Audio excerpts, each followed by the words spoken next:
It's not late the startup ಸ್ನೇಹಿತರೆ, ಎಲ್ಲರೂ ಹೇಗಿದ್ದೀರಾ? ನಾನು ಕರ್ತನಲ್ಲಿ ಸಂತೋಷವಾಗಿದ್ದೇನೆ. ಈ ದಿನ ನಾವು ಕೀರ್ತನೆಗಳು 144ನೇ ಭಾಗವನ್ನು ಓದಿ ಧ್ಯಾನ ಮಾಡುವಂತರಾಗೋಣ. ಕೀರ್ತನೆಗಳು 144. ನನ್ನ ಶರಣನಾದ ಯೆಹೋವನಿಗೆ ಕೊಂಡಾಟವಾಗಲಿ, ಆತನು ನನ್ನ ಕೈಗಳಿಗೆ ಯುದ್ಧ ವಿದ್ಯೆಯನ್ನು, ನನ್ನ ಬೆರಳುಗಳಿಗೆ ಕಾಳಗವನ್ನು ಕಲಿಸಿದ್ದಾನೆ. ನನ್ನ ಪ್ರೀತಿಯು, ನನ್ನ ಕೋಟೆಯು, ನನ್ನ ದುರ್ಗವು, ನನ್ನ ರಕ್ಷಕನು, ನನ್ನ ಗುರಾಣಿಯೂ ಆಶ್ರಯವು, ನನ್ನ ಜನವನ್ನು ನನಗೆ ಅಧೀನ ಮಾಡಿದವನೂ ಆತನೇ. ಯೆಹೋವನೇ, ಮನುಷ್ಯನು ಎಷ್ಟು ಮಾತ್ರದವನು, ಅವನನ್ನು ನೀನು ಯಾಕೆ ನೆನೆಸಬೇಕು? ಮಾನವನು ಎಷ್ಟರವನು, ಅವನಲ್ಲಿ ಯಾಕೆ ಲಕ್ಷ್ಯವಿಡಬೇಕು? ಮನುಷ್ಯನು ಬರೀ ಉಸಿರೇ, ಅವನ ಜೀವಕಾಲವು ಬೇಗನೆ ಗತಿಸಿ ಹೋಗುವ ನೆರಳಿನಂತಿದೆ. ಯೆಹೋವನೇ, ಆಕಾಶವನ್ನು ತಗ್ಗಿಸಿ ಇಳಿದು ಬಾ, ಪರ್ವತಗಳನ್ನು ಮುಟ್ಟು, ಆಗ ಅವು ಹೊಗೆ ಆಯುವವು. ಸಿಡಿಲಿನಿಂದ ಶತ್ರುಗಳನ್ನು ಚದುರಿಸಿ ಬಿಡು, ನಿನ್ನ ಬಾಣಗಳಿಂದ ಅವರನ್ನು ಭ್ರಾಂತಿಗೊಳಿಸು.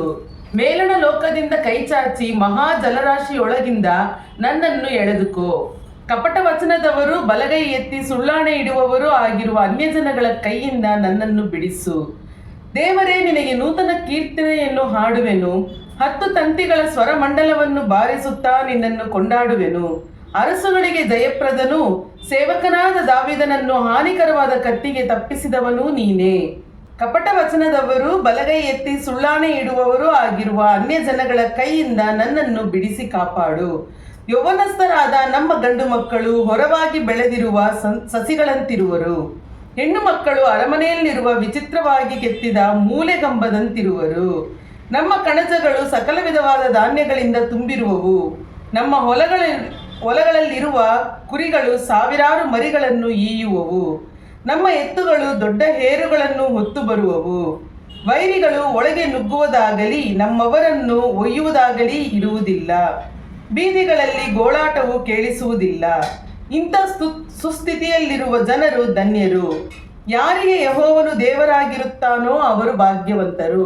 ಹಲ್ಲೆಲೂಯಾ. ದೇವರ ಪರಿಶುದ್ಧ ನಾಮಕ್ಕೆ ಸ್ತೋತ್ರವಾಗಲಿ. ಈ ದಿನ ನಾವು ಓದಿದಂತಹ ಕೀರ್ತನೆಯ ಭಾಗ ನಿಮಗೆ ಆಶೀರ್ವಾದವಾಗಿತ್ತು ಅಂತ ಹೇಳಿ ನಾನು ವಿಶ್ವಾಸಿಸ್ತಾ ಇದ್ದೇನೆ. ನೀವೇನಾದರೂ ನಮ್ಮ ಚಾನೆಲ್ನ ಮೊಟ್ಟ ಮೊದಲ ಬಾರಿಗೆ ನೋಡ್ತಾ ಇದ್ರೆ ದಯವಿಟ್ಟು ಚಾನೆಲ್ನ ಸಬ್ಸ್ಕ್ರೈಬ್ ಮಾಡ್ಕೊಳ್ಳಿ. ದೇವರ ವಾಕ್ಯವನ್ನು ನಿಮ್ಮ ಫ್ರೆಂಡ್ಸ್ ಅಂಡ್ ಫ್ಯಾಮಿಲೀಸ್ಗೂ ಕೂಡ ಶೇರ್ ಮಾಡಿ. ನಮ್ಮ ಚಾನೆಲ್ನಲ್ಲಿ ಈಗ ನಾವು ಬೈಬಲ್ ಓದ್ತಾ ಇದ್ದೇವೆ. ಕೀರ್ತನೆಗಳ ನಂತರ ಯಾವ ಒಂದು ಭಾಗವನ್ನು ಓದೋಣ ಅಂತ ಹೇಳಿ ನೀವು ನನಗೆ ಸ್ವಲ್ಪ ಅಡ್ವೈಸ್ ಮಾಡಿದ್ರೆ ತುಂಬಾನೇ ಚೆನ್ನಾಗಿರುತ್ತೆ. ಆ್ಯಂಡ್ ಆದಷ್ಟು ತಮಿಳಿನಲ್ಲಿ ಕೂಡ ನಾವು ಬಂದ್ಬಿಟ್ಟು ದೇವರ ವಾಕ್ಯವನ್ನ, ಅಂದರೆ ಒಂದು ದಿನಕ್ಕೆ ಒಂದು ವಾಕ್ಯ ನಮಗೆ ದೇವರು ನಮ್ಮ ಜೊತೆ ಮಾತಾಡ್ತಾರೆ ಅನ್ನೋದನ್ನ ಕೂಡ ನಿಮ್ಮೊಂದಿಗೆ ಹಂಚ್ಕೊಳ್ಬೇಕು ಅಂತ ಹೇಳಿ ನಾವು ಯೋಚನೆ ಮಾಡಿದ್ದೇವೆ.